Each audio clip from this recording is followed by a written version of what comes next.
Liquor scam కేసులో కీలక పరిణామం చోటు చేసుకుంది. ఇప్పటికే కీలక నేతల అరెస్టు వ్యవహారం కాకరేపుతూ ఉండగా తాజాగా లిక్కర్ స్కామ్ కేసులో నిందితుల అరెస్టు కోసం వారెంట్ పిటిషన్ దాఖలు చేసింది సిట్.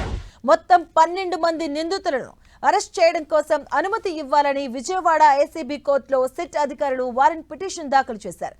ఏపీ లిక్కర్ స్కామ్ కేసులో A7 గా ఉన్న అవినాష్ రెడ్డి, A40 పురుషోత్తం, A41 అనిరుద్ రెడ్డి, ఈశ్వర్ కిరణ్ కుమార్ రెడ్డి, అలాగే షేక్ సైఫ్, బొల్లారం శివ, సైమన్, రాజీవ్ ప్రతాప్, కొమ్మారెడ్డి అవినాష్ రెడ్డి, మోహన్ కుమార్, అనిల్ కుమార్ రెడ్డి, సుజులా బెహ్రాన్ అరెస్ట్ కోసం పిటిషన్ దాఖలు చేశారు.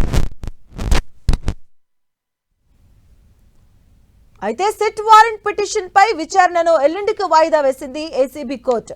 మరోవైపు ఇందులో 9 మంది నిందితులు దుబాయ్, థాయిలాండ్ లో ఉన్నట్లుగా ఇప్పటికే సిట్ గుర్తించింది. ఇక వారెంట్ కు కోర్టు అనుమతిస్తే నిందితులపై రెడ్ కార్నర్ నోటీసులు ఇవ్వబోతుంది సిట్.